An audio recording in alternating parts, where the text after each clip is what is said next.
पत्नी के ये दो अंग छूने से कभी निर्धनता नहीं आती है और धन की वर्षा होती है। नमस्कार, जय श्री राधे, जय श्री कृष्ण मित्रों। आज की वीडियो बड़ी ही इंटरेस्टिंग और मोटिवेट करने वाली है। स्त्री को देवी कहा गया है और देवी का प्रत्येक अंग बहुत ही ज्यादा पवित्र होता है। आज हम आपको एक ऐसे ही अंग के बारे में बताएंगे जिसे यदि कोई पुरुष दबाए तो उसके घर में अपार धन की प्राप्ति होती है। पुरुष स्त्री का कौन सा अंग दबाकर धनवान बन सकता है? जो भी मनुष्य स्त्री का यह अंग दबाता है उसके घर में माता लक्ष्मी का सदा निवास रहता है और माता लक्ष्मी की कृपा सदैव उन पर बनी रहती है। मित्रों, आज आपको हम इस वीडियो में एक सच्ची कहानी के माध्यम से बताएंगे कि स्त्री का वह कौन सा अंग है जिसे पुरुष को रोज दबाना चाहिए। मित्रों, अधूरी जानकारी विष के समान होती है, इसीलिए वीडियो को अंत तक अवश्य सुने। मित्रों, एक बार की बात है, भगवान शिव कैलाश पर्वत पर विश्राम कर रहे थे। तभी माता पार्वती उनके पास आती हैं और भगवान शिव से कहती हैं कि हे प्रभु, आज मैं आपके पास एक प्रश्न का उत्तर लेने आई हूँ, कृपया करके उस प्रश्न का मुझे उत्तर दीजिए। तब भगवान शिव कहते हैं कि हे देवी, बताओ आपका क्या प्रश्न है।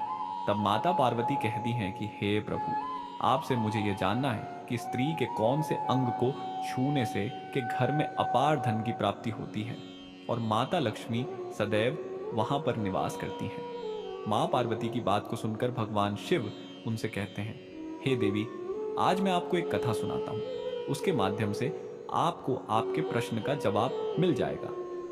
तब भगवान शिव माता पार्वती को कथा सुनाना प्रारंभ करते हैं और वे कहते हैं कि हे देवी, एक गांव में राकेश नाम का एक व्यक्ति रहता था। वह अपनी पत्नी से बहुत ज्यादा परेशान था क्योंकि उसकी पत्नी उसे बात बात पर ताना मारा करती थी और उसे कहती थी कि तुम्हारे घर में है ही क्या, तुम्हारे घर में खाने तक को खाना नहीं है। मित्रों, राकेश के घर में बिल्कुल कंगाली छा गई थी। उसके घर में एक भी रुपया नहीं था और उसके घर में खाने के लिए अन्न का एक दाना भी नहीं था। मित्रों, एक तो घर में खाना नहीं था और ऊपर से राकेश को अपनी पत्नी के ताने सुनने पड़ते थे।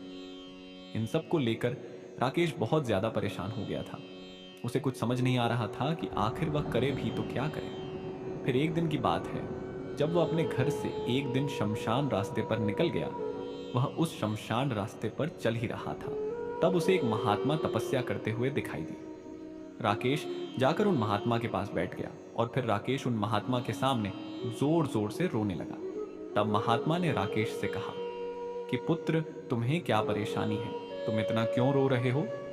तब राकेश महात्मा महाराज से कहता है तब राकेश उन महात्मा से कहता है कि हे महात्मा महाराज, मेरी एक पत्नी है और मैं उससे बहुत ही ज्यादा परेशान हूँ। मैं तो पहले से ही इतना गरीब हूँ, मेरे घर में खाने को एक अन्न का दाना भी नहीं है और फिर ऊपर से मेरी पत्नी मुझे ताने सुनाती रहती है। हे महात्मा महाराज, मैं कितना ही कुछ कर लूं, लेकिन मैं धन नहीं कमा पाता हूँ। मेरा छोटा सा एक धंधा था, वो भी मेरी पत्नी की क्लेश के कारण चौपट हो गया। वह दिन रात मुझसे झगड़ा करती रहती है।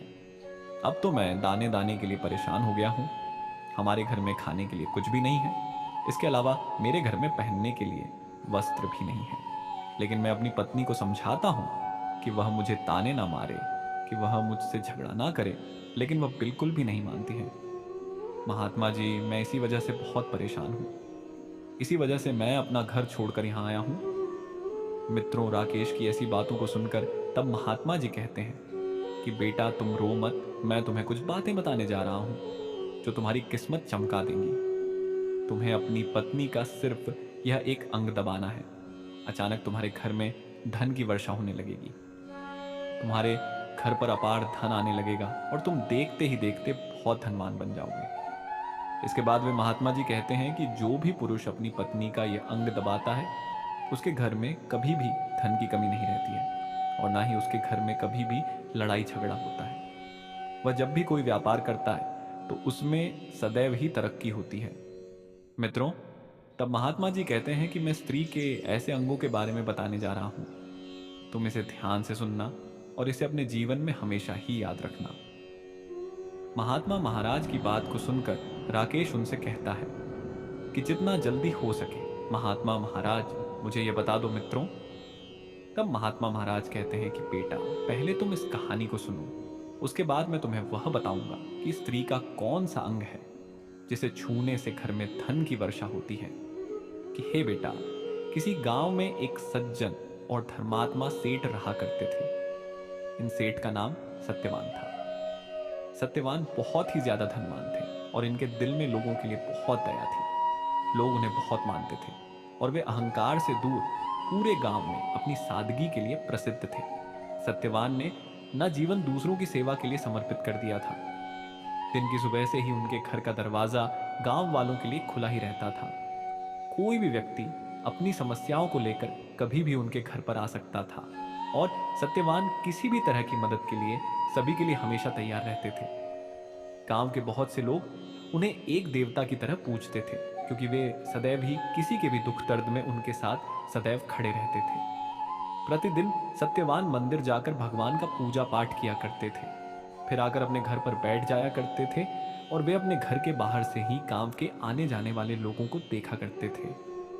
जो भी गांव वाला किसी भी समस्या से ग्रसित होता था, जैसे ही कोई व्यक्ति अपनी समस्या को लेकर सत्यवान के पास आता तो वे जल्दी ही उस व्यक्ति को देखते ही उसकी समस्याओं को समझ जाया करते थे और उस व्यक्ति को प्यार पूर्वक अपने घर पर बैठा देते।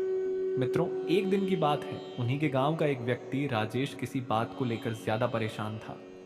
वह राजेश जैसे ही सेठ सत्यवान के पास पहुंचा, उसके माथे पर चिंता की लकीरें साफ दिख रही थीं। तब सेठ सत्यवान ने उसकी सारी परेशानियों को समझते हुए उससे कहा कि राजेश भाई, तुम इतने उदास क्यों हो? तब राजेश कहता है कि हे सत्यवान भाई, इस बार बारिश ने हमारी सारी फसल को बर्बाद कर दिया है। मेरे घर में बच्चों के खाने तक का इंतजाम नहीं हो पा रहा है मित्रों। तब उन सेठ ने राजेश की बातों को सुना तो उन सेठ ने बिना कुछ सोचे समझे राजेश को थोड़ा धन और अनाज दे दिया। तब राजेश ने सेठ को धन्यवाद दिया और वह अपने घर की ओर चला गया। तब उस सेठ सत्यवान को इस बात की तो तसल्ली रही कि उसने एक भूखे परिवार को भोजन का सामान दिया है।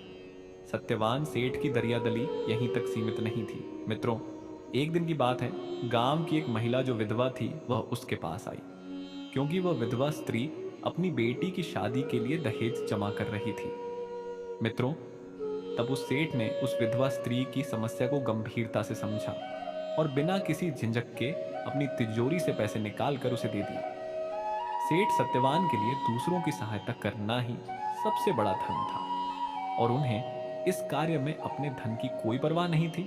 तब उस विधवा स्त्री ने आभार व्यक्त करते हुए सत्यवान ना से कहा कि सेठ जी, आप जैसे लोग इस दुनिया में बहुत ही कम होते हैं। तब सत्यवान मुस्कुराए और कहा कि हे बहन, दूसरों की सहायता करना ही मनुष्य का सबसे बड़ा धर्म होता है। जब तक मेरे पास धन है तब तक मैं आप सभी की सहायता करता रहूंगा। दिन का 1 घंटा भी ऐसा नहीं गुजरता था कि जिस घंटे में सत्यवान किसी लाचार व्यक्ति की सहायता ना करता हो। कोई अपनी बच्चे की शिक्षा के लिए सहायता मांगने आता तो किसी को अपनी का इलाज कराने के लिए पैसे चाहिए होते। सत्यवान हर किसी की मदद करते बिना किसी से बदले की उम्मीद करते हुए हर दिन गांव के लोग एक तरफ बैठकर सत्यवान की तारीफ किया करते थे। लेकिन हैरानी की बात यह थी कि सत्यवान जितना भी अच्छा करते, वे दूसरों की जितनी भी सहायता करते, परंतु उनके जीवन में ऐसा कोई सुख नहीं था। अक्सर उनके साथ बुरी घटनाएं घटती रहती थी। कभी उनका व्यापार नुकसान में आ जाता तो कभी कोई उनके घर में बीमारी का शिकार हो जाता। वे समझ नहीं पाते थे कि आखिर ऐसा क्यों हो रहा है। सत्यवान ने एक दिन अपने मन की पीड़ा अपने मित्र से व्यक्त की कि मैंने सदैव ही दूसरों की भलाई की है, फिर भी मेरे साथ ऐसा क्यों हो रहा है? ऐसा मुझे क्यों लगता है कि भगवान मेरे साथ हमेशा ही गलत करते हैं। तब उनका मित्र कहता है कि हे मित्र, भगवान सदैव ही सभी के साथ अच्छा ही करते। यदि तुम्हारे साथ कुछ गलत हो रहा है तो भगवान ने तुम्हारे लिए कुछ ना कुछ और सोच रखा होगा। क्या तुम्हारे या पिछले जन्मों के कर्म हो, और क्या पता वर्तमान के तुम्हारे कर्म तुम्हारे आने वाले कल को अच्छा बना दे। तुम हमेशा यही सोचा करो कि आज जो कर्म तुम कर रहे हो वह कभी तुम्हारे कर्म व्यर्थ नहीं जाएंगे, क्योंकि भगवान कभी भी किसी मनुष्य के अच्छे कर्मों को नजरअंदाज नहीं करते हैं। वह सदैव ही मनुष्य के अच्छे या बुरे कर्मों का हिसाब रखते हैं। मित्रों, सेठ सत्यवान के मन में सिर्फ एक ही बात चलती थी कि चाहे मेरा वक्त कितना ही खराब क्यों ना हो जाए, लेकिन मैं सदैव अपने धर्म के आधार पर ही चलूंगा। भगवान ने मुझे जो दूसरों की मदद करने का कर्तव्य दिया है, उस कर्तव्य को मैं अपनी आखिरी सांस तक निभाऊंगा। मित्रों, तब सेठ सत्यवान यह सोच लेते हैं कि चाहे मेरे ऊपर कितनी ही मुसीबत क्यों ना आए, परंतु मैं अपने धर्म के अनुसार अपने कर्तव्यों को हमेशा निभाऊंगा। मित्रों, तब महात्मा कहते हैं कि चलो बेटा राकेश, अब मैं तुम्हें यह बताता हूं कि स्त्री का वह कौन सा अंग है जिसे यदि पुरुष रोज दबाए तो उसके घर में कभी भी धन की कमी नहीं होती है और उसके घर में माता लक्ष्मी का बात सदैव ही बना रहता है। तब राकेश कहता है कि चलिए जी, आप मुझे जल्दी से बता ही दीजिए। हे बेटा राकेश, तुम ध्यान से सुनिए, यदि कोई भी पुरुष अपनी स्त्री की नाक का ऊपरी हिस्सा अपने हाथ से दबाता है तो जिस भी मनुष्य के घर में पैसों की किल्लत होती है तो उसे अपनी उंगली से अपनी पत्नी के नाक के ऊपरी हिस्से को जरूर दबाना चाहिए, क्योंकि मित्रों, स्त्री के नाक के ऊपर के हिस्से को बहुत ही ज्यादा शुभ माना जाता है। यदि कोई भी पुरुष यह काम करता है तो वह सदैव अपने जीवन में धनवान बना रहता है। और मित्रों, दूसरा अंग है कि जो भी पुरुष अपनी पत्नी के कान के पीछे का हिस्सा अपनी जीभ से स्पर्श करता है तो उसके जीवन में धन के द्वार खुल जाते हैं, उसे अचानक से धन की प्राप्ति होने लगती है। और ऐसा इसीलिए होता है क्योंकि स्त्री के कान के पिछले हिस्से में माता लक्ष्मी का वास होता है। जब आप ऐसा करते हो तो माता लक्ष्मी आपसे प्रसन्न हो जाती है और आपको अपार धन देती है। मित्रों, आपने एक बात तो सुनी ही होगी कि स्त्रियां माता लक्ष्मी का स्वरूप मानी जाती, और यही वजह है कि जो भी मनुष्य इस संसार में ये पवित्र काम करता है उसका घर धन से भर जाता है। यदि आप यह कार्य करते हैं तो आप अपनी पत्नी को पूर्ण रूप से बता दीजिए, वरना इसके साथ साथ इसके कुछ गलत परिणाम भी हो सकते हैं। इसके बाद वह महात्मा महाराज राकेश से कहते हैं कि बेटा, अब तुम्हें कुछ समझ में आया क्या? मित्रों, तब राकेश महात्मा महाराज से कहता है कि हे महात्मा जी, मुझे अब सब कुछ समझ गया है। मित्रों, तब भी महात्मा जी राकेश से कहते हैं कि बेटा, मेरी एक सीख और अपने जीवन में सदैव याद रखना कि जो भी पुरुष सुबह होते ही छोटी कन्या या फिर अपनी माँ या अपनी बहन के पैरों को स्पर्श करता है तो माता लक्ष्मी उस पुरुष से सदैव ही प्रसन्न रहती है और उस पुरुष के जीवन में सदैव ही धन के द्वार खोल देती है। उस पुरुष के ऊपर माता लक्ष्मी की असीम कृपा बनी रहती है, जिसके कारण उसे अपने जीवन में कभी भी निर्धनता का सामना नहीं करना पड़ता है और उसके घर में माता लक्ष्मी का हमेशा ही निवास रहता है। माता लक्ष्मी अपनी कृपा उस इंसान के पूरे परिवार पर बनाए रखती है। मित्रों, तब भगवान शिव इस कथा को सुनाने के बाद माता पार्वती से कहते हैं कि हे देवी, क्या आपको आपके प्रश्न का उत्तर मिल गया है? तब माता पार्वती भगवान शिव से कहती है कि हे स्वामी, मुझे अब अपने प्रश्नों के उत्तर मिल गए हैं।